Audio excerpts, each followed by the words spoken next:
Coldplay will be performing at Glastonbury this weekend, and I have a lot that I wanted to bring up about that, as well as what we can expect looking forward to this next year. But before we jump into that, I wanted to spend some time discussing what we've seen from the American Idol and the Brit Award performances. And if you find any of this interesting and want to be kept in the loop about all things Coldplay, I would encourage you to please subscribe. Now let's get started. So starting off with the American Idol performance, this was the first time we got to see Coldplay perform Higher Power, other than of course the music video that we got on the release day. And my initial reaction, I was just really caught up in all the hype and just super excited for them. The 360 stage was incredible, the props were super cool, and the light show was very entertaining. But just from this one performance alone, we have a lot to uncover, so let's dive in a little deeper. First of all, that 360 stage visually just made so much sense to me and made me kind of wonder what it would be like if it was placed in the setting of a live performance. I mean, if you've ever been to one of their live shows before, you know that they're pretty particular about their stages and they like kind of a cool design, so I could easily see this being implemented in a live performance. So if you've seen this performance, you know that the video seems to be very intentional about giving us a view of the planets surrounding the band. Now, of course, there is a theory going around about these planets. It is currently rumored that each of the 10 planets could possibly correlate to a specific song on the new album. And given the speculated title of the album being Music of the Spheres, having each song being related to a different planet would give the album title a little bit more of a purpose. Now, just to point out a few in particular, we see a planet with a moon, and going back to what we've discussed before with the Clubhouse interview, Chris sang a song about a moon, so this further kind of supports this idea of this planet tracklist theory. I also wanted to point out this. It's not a planet, but rather an infinity symbol, so perhaps this could be related to a transition track or something that's not quite a full song. And of course, the one that stole the show, everyone's favorite unique planets, the one with the square. This planet definitely caught the attention of many due to its bizarre shape and concept, so it makes you wonder if it relates to a kind of bizarre sounding song off the album. Now, I just wanted to mention that this theory is just that, it's a theory. But if we've learned anything from the band in the last month or so, we know that Coldplay does things for a reason, and it seems pretty obvious that the planets mean something, as we can even see that the planets are part of their wardrobe. Now, something else to mention about the American Idol performance was the fact that you could hear Johnny like a lot more than the original recording. Specifically at verse 2 with a line that says, "This boy is electric," we could hear Johnny play this really cool guitar part that I'm personally a huge fan of. And I think this is just an example of how live performances have the liberty to slightly alter the arrangement of a piece to make it new and interesting, so that the listener is just always eager to point out those differences. And it's also kind of this cool example of word painting. It's at the point of the song where Chris sings, "This boy is electric," which to me seems kind of like a little nod to the electric guitar. And just a fun little side note, every time I hear this line, I can't help but think of in Back to the Future when Doc says, "This sucker's electrical." This sucker's electrical. Yeah, just a fun fact. But it was also kind of relevant because Coldplay used to use Back to the Future's theme to intro their set, so just a little fun fact. And the last thing that I wanted to mention about this performance was this.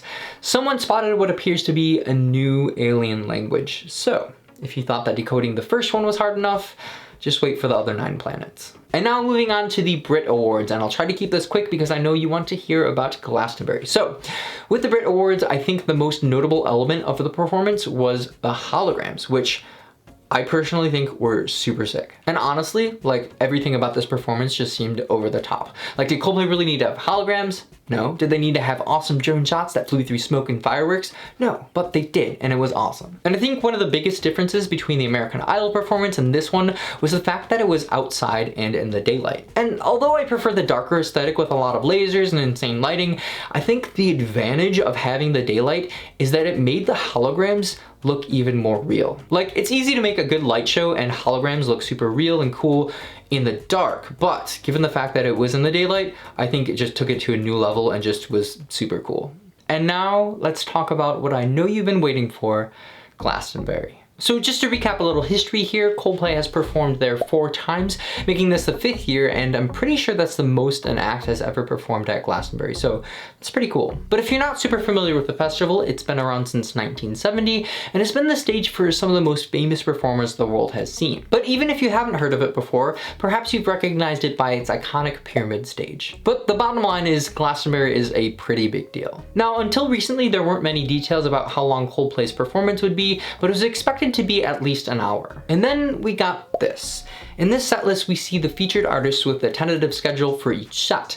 And right here we can see that Coldplay is scheduled for a 45-minute set. So it's not exactly the hour-plus long set that we had hoped for, and this fact kind of bummed out the Coldplay community, but I wanted to point out a few things, and stick with me because I have a pretty exciting theory that I wanted to share. First of all, Coldplay may only be getting 45 minutes, but that's literally the longest slot of time any performer is getting, with only one other performer getting 45 minutes as well. Also keep in mind that other artists like George Ezra are only getting 10 minutes, so comparatively, 45 minutes seems pretty generous. I also wanted to mention that the set is being pre-recorded, which means quicker transition times, and I can speak from experience when saying that it makes a huge difference when you don't have to switch gear for the next track or even deal with potential tech issues. With that being said, I think a pre-recorded 45-minute set packs a little bit more than a 45-minute set of a live performance. And if you took part in the Dell event performance, you could see exactly how having a pre-recorded show with quick transitions can make such a difference. And now getting to the big question,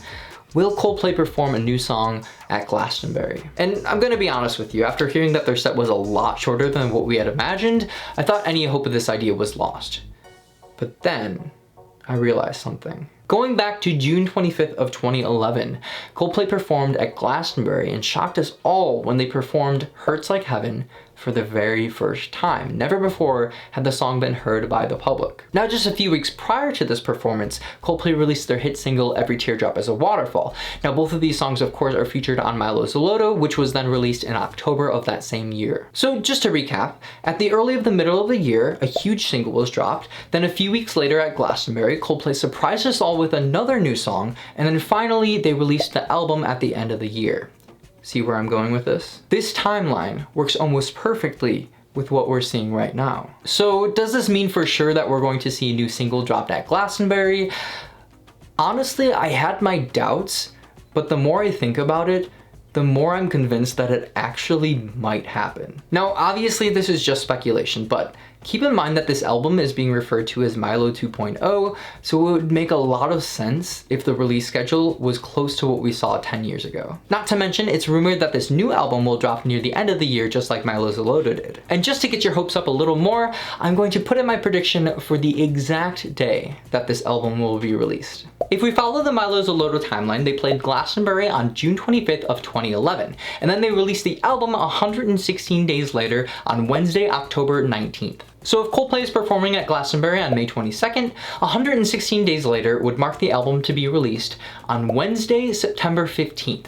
And if they're going to release the album on a Friday, it would more than likely be on September 17th. Now, if you've been watching my videos, you know that I mentioned that this album could be released in September. It is currently rumored that it will be released this September, so that theory still holds some merit, and I'm gonna stick with it until it's actually confirmed. Just again, keep in mind that this is still a lot of speculation. I mean, we don't even know for sure that the album's gonna be called Music of the Spheres. Music of the Not-So-Spheres? So take everything I have to say with a grain of salt. However, if it is actually released on September 15th or 17th, let it be known that you heard it here first. And just real quick before we wrap things up, it was just announced that Coldplay will be performing an intimate exclusive concert on May 24th, the Monday after Glastonbury, and it'll be performed on TikTok. Now, I don't expect anything crazy like a new song. However, if you are a part of the stream, be sure to egg him on and maybe he'll let some info slip. And that, my Coldplay friends, is everything that I wanted to mention about these recent performances and the ones soon to come. And if you found this video entertaining or useful at all, I would again encourage you to please subscribe. I'm sure Coldplay has a lot more tricks up their sleeves, and I'll be sure to keep you updated with everything. Thank you so very much for watching, and I'll see you soon.